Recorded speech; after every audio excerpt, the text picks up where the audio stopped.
There is no skill that you could develop that is more important for your health than to be able to manage your stress levels. Because a dysregulated nervous system and high cortisol levels are some of the biggest drivers of chronic dis-ease, whether that be to do with metabolic health, heart health, hormonal, or immune health.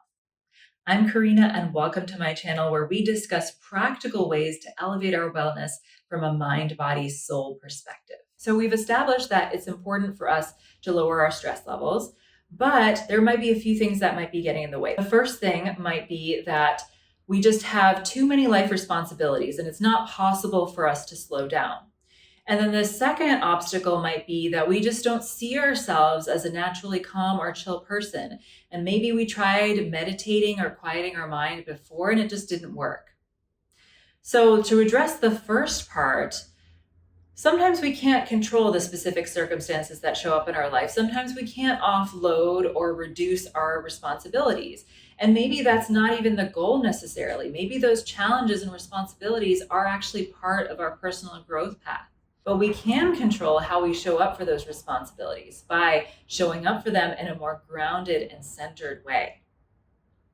And then the second part to address is, what if we can't show up in a calmer way to whatever comes up in life? What if we're just not naturally wired that way? What if we're just not a naturally calm person?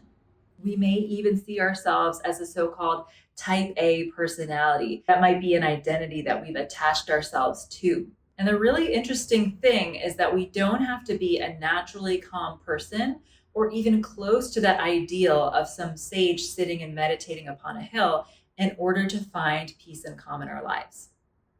Many people will describe me as a calm person, but my mind is very overactive. It's very analytical.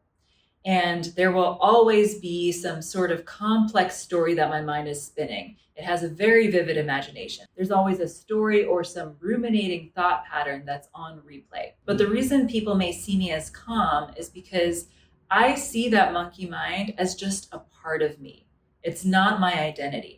And the reason why I'm able to see things in this way is because I'm using the tools of my body. When I return to my breath and my awareness of inhabiting my own body, I remember that those thoughts are a very, very small part of who I truly am. I remember when I first came across that saying, "You are not your thoughts." I stumbled across it in some blog article about learning how to meditate. And when I read that, I was like, what do you mean I'm not my thoughts? Of course I am. I think, therefore I am, right? Rene Descartes.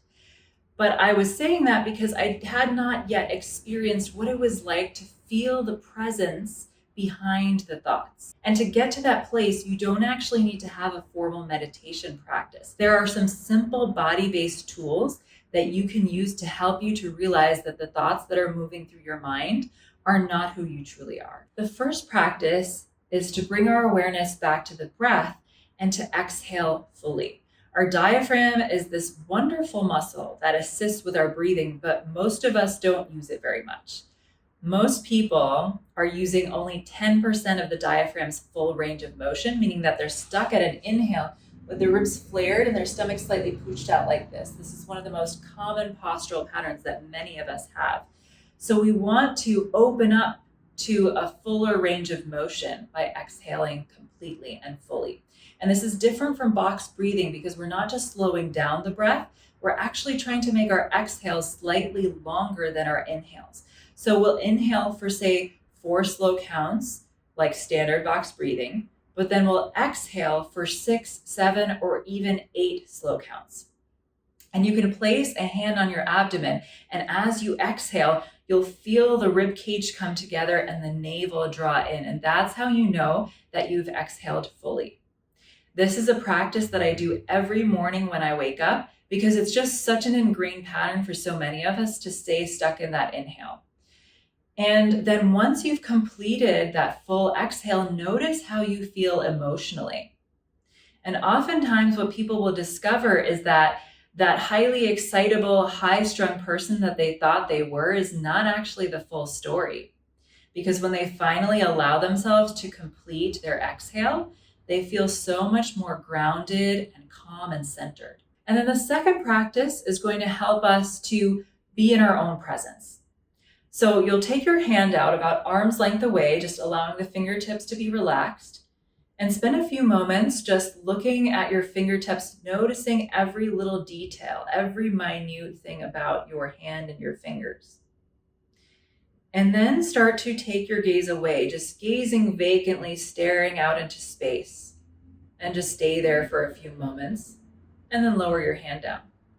So this exercise is helping us to practice looking through our own eyes so that we can feel what it's like to be in our own bodies. And that's where that practice of presence comes. I've noticed that since I've started practicing breathing and embodiment exercises like these, my cortisol levels have always been low. So whenever I take a blood or saliva test, my cortisol levels are low. And even when I'm in situations where I'm perceiving that I'm responding in an emotionally stressed out way, like when I'm running to catch a flight or I'm just upset for some reason or another, my body doesn't necessarily reflect that emotional stress to the level of intensity that it would have in the past. And that's because I've worked to establish a baseline level of safety and calm in my body, so it doesn't stray too far away from it. And that's the goal, right? The goal is not necessarily to never be stressed ever again. It's how quickly can we come back to that baseline level of calm once we've experienced a stressor. And so now stress is much less of a variable when it comes to taking care of my health. It's not something that I need to actively tend to anymore because I've wired in these practices. So this is what you will experience as you practice these embodiment and breathing exercises on a daily basis and start to regulate your emotional moods. You'll find that it's not something that you need to actively work on so much. How we define ourselves and how we show up for life is a lot less set in stone than we might think.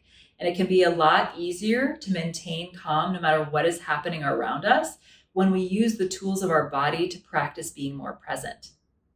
And as we start to manage our stress levels more effectively, our body reflects this newfound sense of balance in all other areas of our health. So go ahead and feel free to try out the exercises that we discussed in this video and see how that changes things for you. And let me know in the comments below how it goes. Lots of love and see you soon.